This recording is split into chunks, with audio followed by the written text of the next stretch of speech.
தென்னாடுடைய சிவனை போற்றி எந்நாட்டவர்க்கும் இறைவா போற்றி. அருட்பெரும் ஜோதி அருட்பெரும் ஜோதி தனிப்பெருங்கருணை அருட்பெரும் ஜோதி. குருஜி மிஸ்டிக் சொல்லம் ஐயாவுடைய டிவி சேனல் வழியாக இந்த நிகழ்ச்சியெல்லாம் பார்த்து கொண்டிருக்கக்கூடிய பல லட்சக்கணக்கான தமிழ் உள்ளங்களுக்கு என்னுடைய முதற்கண் வணக்கத்தை தெரிவித்துக் கொள்கிறேன். இன்று நம்ம என்ன பார்க்க போகிறோம் அப்படின்னு சொல்லி பார்த்திங்கன்னா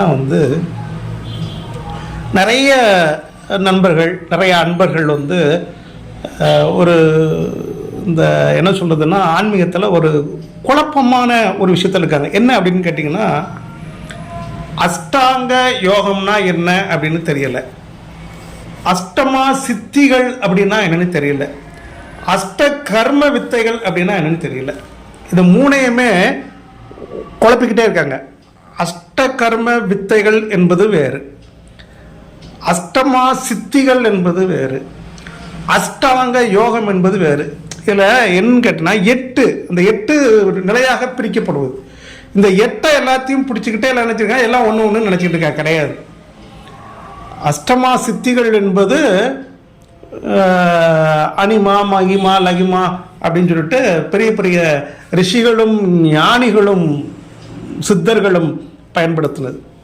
போகர், புலிப்பாணி, நான் சொல்கிற கருத்து புரியுங்களா, விஸ்வாமித்தர், இவங்கள மாதிரி ஆளுக்க, திருமூலர், அந்த மாதிரி. அப்புறமா அஷ்டகர்ம வித்தைகள். அஷ்டகர்ம வித்தைகள் அப்படிங்கிறது என்ன அப்படின்னு கேட்டிங்கன்னா, மந்திர தந்திர விஷயத்தின் மூலமாக போகுது. மந்திரம் தந்திரம் இருக்குது பார்த்தீங்களா, அது மூலமாக. அது எப்படின்னு கேட்டிங்கன்னா, ஒரு பொருளை கையில் வச்சுக்கிட்டு, எப்படின்னு கேட்டிங்கன்னா, ஒரு மூலிகை, சில பிற உயிர்கள், இதை நம்ம கைக்குள்ளே வச்சுக்கிட்டு அதை வச்சுக்கிட்டு வசியம், மோகனம், ஸ்தம்பனம் அப்படின்னு ஒரு 8 வேலைகளை செய்வது. இதுக்கு பேர் அஷ்டகர்ம வித்தைகள்.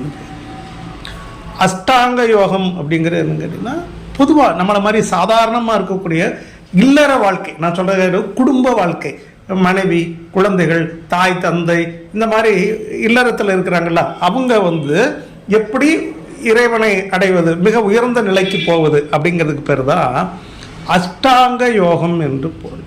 இந்த 3 நிலையும் ரொம்ப ரொம்ப வித்தியாசமானது. இதை எல்லாரும் பயணிக்க முடியாது. அந்த 3 நிலைகளை பற்றியும் வரக்கூடிய காலங்களில் மிக தெளிவான வீடியோக்களை போடுவோம். இப்போ இதில் பார்த்திங்கன்னா, நான் சொல்வது டாக்டர் பண்டிட் ஜி கண்ணையா யோகி. நல்லா புரிஞ்சுக்குங்க.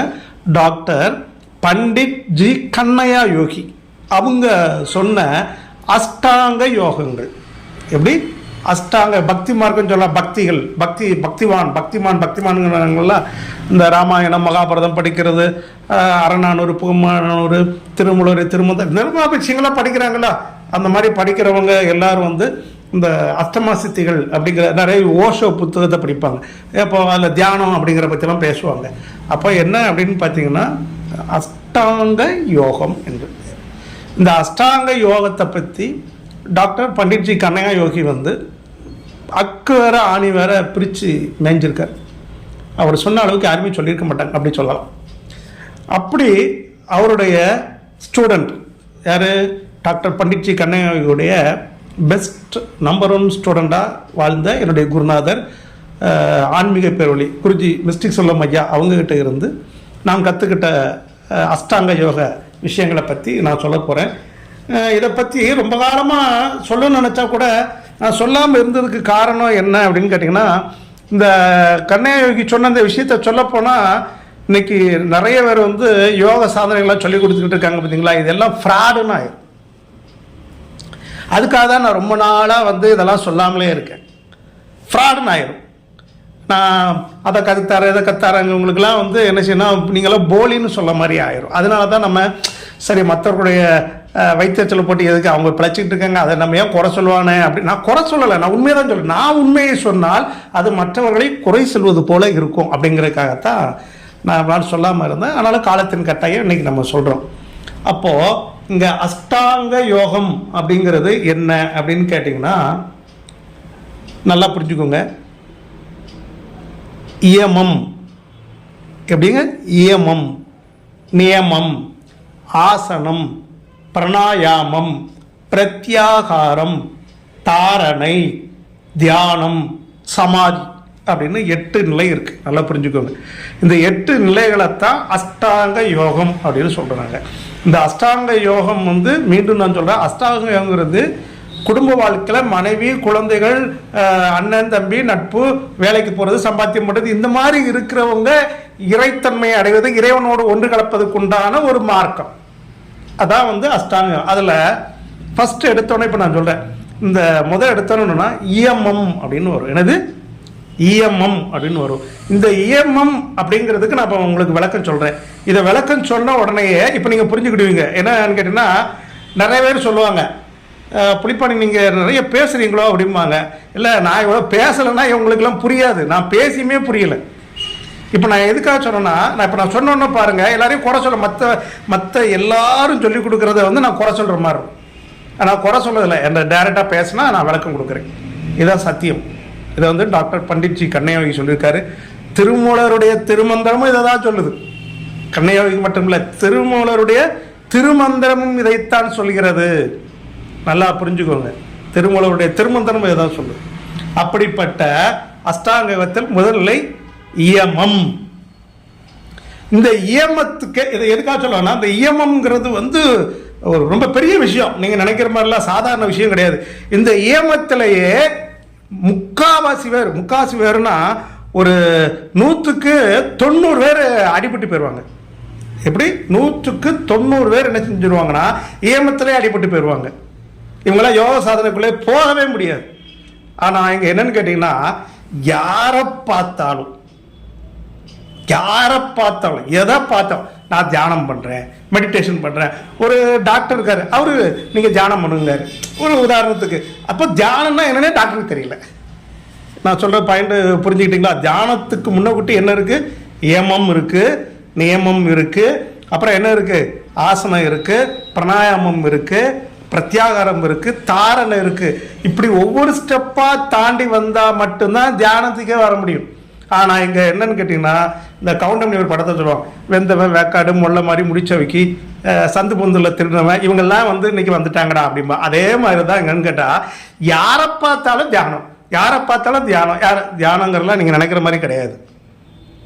தயவு செய்து தியானத்தெல்லாம் நீங்கள் நினைக்கிற மாதிரிலாம் கிடையாது. ஏன்னா நான் இந்த அஷ்டாங்க யோகத்தில் தியானத்துக்கு அடுத்த நிலை சமாதி. அப்போது இந்த அஷ்டாங்க யோகத்தில் முதல் நிலை இயமம். இந்த இயமத்திலேயே நான் 90% யோக சாதனை போகிறவங்களாம் அடிபட்டு போயிடுவாங்க, யாராலையும் போக முடியாது. அப்போது தியானங்கிறது நீங்கள் நினைப்பது மாதிரி வந்து நான் அந்த தியானத்தையும் விளக்குவேன், பின்னாடி போக விளக்குறப்ப தான் உங்களுக்கு புரியும், போக ஒன்றா புரியும். அப்போது பண்டிட்ஜியும் திருமூலருடைய திருமந்திரமும் முதல்ல சொல்கிறது என்னன்னு கேட்டிங்கன்னா, இயமம் அப்படின்னா என்ன அப்படின்னு கேட்டிங்கன்னா, நீங்கள் உங்களை நல்லவனாக, சுத்தமானவனாக, எப்படிங்க நல்லவனாக வைத்துக் கொள்வதுக்கு பிறகு தான் என்னது? இயமம். என்னது? உங்கள் கேரக்டரை நீங்கள் மாற்றிக்க, கேரக்டரில் இருந்து விடுபட்டு நீங்கள் நல்லவனாக இருப்பதுக்கு பேர் தான் என்னது? இயமம். சரியா? இயமம்னா என்னது அப்படின்னா, எடுத்த உடனே திருமூலருடைய திருமந்திரத்தை சொல்லுதார். சரியா? அதே மாதிரி தான் உங்கள் பண்டிட்ஜி சொல்கிறாரு, எங்கள் குருநாதர் கண்ணையோகியும் அப்படி தான் சொல்லியிருக்கிறாரு, எங்கள் குருநாதர் நிச்சயமாக அதை சொல்லுதார். அகிம்சை, ஜீவகாருண்யம். அகிம்சை, ஜீவகாருண்யம். இந்த யோக சாதனையில் தியானத்துக்கெல்லாம் போகிறதுக்கு முதல்ல என்ன வரணும்? எடுத்த உடனே இயமம். இயமம்னா என்னது? அகிம்சை, ஜீவகாருண்யம். அகிம்சைனா என்னது? வாக்காலும் மனசாலும் புத்தியாலும் சிந்தனையாலும் பிற உயிர்களை துன்புறுத்தக்கூடாது, அசைவ உணவு என்ன செய்யக்கூடாது, சாப்பிடக்கூடாது. இப்படி யார் சாப்பிடுறீங்களோ உங்களால் தியானத்தில் போய் ஜெயிக்க முடியாது. ஓங்கி சொல்லிடலாம் 100க்கு 100.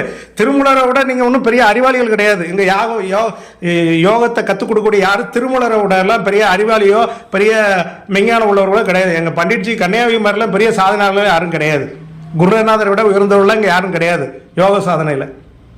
சரிங்களா? இதை எதுக்காக சொல்கிறேன்னா, அகிம்சை, ஜீவகாருண்யம். அகிம்சையாக இருக்கணும், ஜீவகாருண்யமாக இருக்கணும். பொய் சொல்லக்கூடாது, பிறர் பொருள்களை அபகரித்தல், திருடக்கூடாது. நல்லா கேட்டுக்கோங்க. ஜீவகாருண்யமாக இருக்கிறது, அகிம்சையாக இருக்கிறது, பொய் சொல்லாமல் இருக்கிறது, திருடாமல் இருக்க, பிற பொருள்களை அபகரிக்காமல் இருப்பது, எல்லாவற்றையோட ஒழுக்கமாக இருப்பது. ஒழுக்கம்னா என்னது? போதைப் பொருட்கள் யூஸ் பண்ணுறது, ஒரு ஆண் பிற பெண்கள் மேலே வந்து என்ன செய்கிறது, இச்சை கொள்வது, பிற பெண்கள் பிற ஆண்கள் மேலே இச்சை கொள்வது, இதெல்லாம் என்னது, ஒழுக்கம் தொடர்பான விஷயம். அப்போது இப்போ நான் சொன்ன இந்த விஷயங்கள்லாம் இருக்கணும். என்னது, அகிம்சை இருக்கணும், ஜீவகாரணியம் இருக்கணும், அப்புறம் பொய் சொல்லக்கூடாது, திருடக்கூடாது, பிற பொருளை அபகரிக்கக்கூடாது, ஒழுக்கம், போதைப்பொருள் யூஸ் பண்ணக்கூடாது, பர்சனல் விஷயத்தில் ரொம்ப கேரக்டரில் கரெக்டாக இருக்கணும். இப்படி இருந்தவங்க அது இருக்கு பேர் தான் இஎம்எம்னு பேர். இஎம்எம். இப்படி இந்த ஏமத்தில் பாஸ் பண்ணாதான் அடுத்தது நியமத்துக்குள்ளேயே போக முடியும். நான் சொல்கிற பாயிண்ட் வந்து புரிஞ்சுட்டிங்களா? நியமம் அடுத்தது என்னது, ஏமத்துக்கு நியமம் வர முடியும். அப்போது இங்கே எத்தனை விஷயம் இருக்குது. ஆனால் இன்றைக்கி தியானம் கற்றுக் கொடுக்குற யாராவது இதை சொல்கிறாங்களான்னு கேளுங்க. இப்போ நானும் கற்றுக் கொடுக்குறேன், இல்லைன்னு சொல்ல, என்கிட்ட வரக்கூடியவங்க கூட சொல்லிடுவேன், இப்படி இருந்தாவா இல்லைன்னா வராதப்போ, உங்களுக்கு கற்றுக் கொடுக்க வேண்டிய அவசியம் கிடையாது. இதுதான் மிஸ்டிக் செல்வம் ஐயாவுடைய ஸ்டூடெண்ட்டுங்கிறது, கண்ணையாவுடைய ஸ்டூடெண்ட்டுங்கிறது இதுதான் அடையாளம். உங்களை போல்டாக இருக்கணும் நீங்கள் எடுத்துக்கொண்ட கொள்கையில். அதுக்கு நம்ம முதல்ல சுத்தமாக இருக்கணும். நான் சுத்தமாக இருந்தால் தான் நான் சொல்ல முடியும், நானே தப்பு பண்ணுறதா எப்படி சொல்ல முடியும்? அப்போது இஎம்எம் புரிஞ்சுக்கிட்டிங்களா? ஒழுக்கமாக இருக்கணும். ஒழுக்கம் எத்தனை பேர்ட்ட இருக்குது? போதைப் பொருள் யூஸ் பண்ணாங்க யார் இருக்கா? சிகரெட் அடிக்காங்க யார் இருக்கா? ஏன்னா நான் படிக்க போன வேதாத்திரி மகரிஷியுடைய அந்த குரூப்பில் இருந்து நான் எக்கச்சக்கமாவோட படிக்க போயிருக்கேன். எங்கேயுமே இந்த கட்டுப்பாடுகள் எல்லாம் கிடையாது. வேதாத்திரி மகரிஷி மேலே எனக்கு ரொம்ப மரியாதை, என்னுடைய ஸ்டேட்டஸில் டெய்லி வேதாத்திரி மகரிஷி வைப்பேன். ஆனால் இந்த ஒழுக்கம் என்பது அங்கே சொல்லப்படலை. இப்படி இருந்தால் தான் நீ உள்ளே வரணுன்னே சொல்லப்படலை. அப்போ இதெல்லாம் கண்டுபிடிக்காம தியானத்துக்குள்ள எப்படி போக முடியும்? தியானங்கிறது இதை தாண்டி இன்னும் ஒவ்வொரு ஸ்டெப்பாக இருக்குது. முதல் ஸ்டெப்லேயே அவ்வளோ ஒரு அடி. இப்போ தான் எதான் சொன்னேன். அப்போது இந்த உலகத்தில் நான் அதை கற்றுத்தாரேன், இதை கற்றுத்தாரேன், வாசியோகத்தை கற்றுத்தாரேன், எதை வேணாலும் கற்றுக் கொடுக்கட்டும், எதுவும் உண்மை கிடையாது, எதுவும் உங்களுக்கு பயன்படாது. ஏமத்தில் வரலைன்னா எதுவும் உங்களுக்கு பயன்படாது. அது எந்த பெரிய படித்த சயின்டிஸ்ட், படித்த டாக்டராக இருக்கட்டும், யாராக இருக்கட்டும், வராது. இது சம்மந்தமாக இந்த வீடியோவில் இவ்வளோ தான் சொல்ல முடியும். ஏன்னா இதெல்லாம் நேரடியாக பேசினா மணிக்கணக்காக பேச வேண்டியிருக்கும். சரிங்களா? அப்போது அடுத்தடுத்து நம்ம இந்த அஷ்டாங்க யோகத்தில் அடுத்தடுத்த விஷயங்களை பார்ப்போம். இது எல்லாமே திருமூலருடைய திருமந்திரத்திலையும் டாக்டர் பண்டிட்ஜி கண்ணையாகியுடைய வாழ்க்கையிலுடைய அவருடைய யோக சாதனைகளையும் என்னுடைய குருநாதர் மிஸ்டி செல்வம் ஐயாவுடைய யோக சாதனைகளையும் இதெல்லாம் சொல்லப்பட்டிருக்கு. அதை கற்றுக்கிட்டு நான் இன்றைக்கு வரைக்கும் என்னால் முடிஞ்ச வரைக்கும் நான் இதெல்லாம் ஃபாலோ பண்ணிக்கிட்டே இருக்கேன். ஃபாலோ பண்ணுறதுனால தான் நான் போல்டாக இவ்வளோ தூரம் பேச முடியுது. சரிங்களா?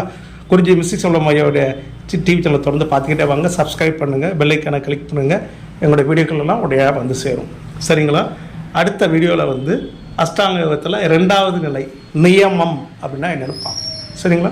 வாழ்க வளமுடன், வாழ்க வளமுடன், வாழ்க வளமுடன்.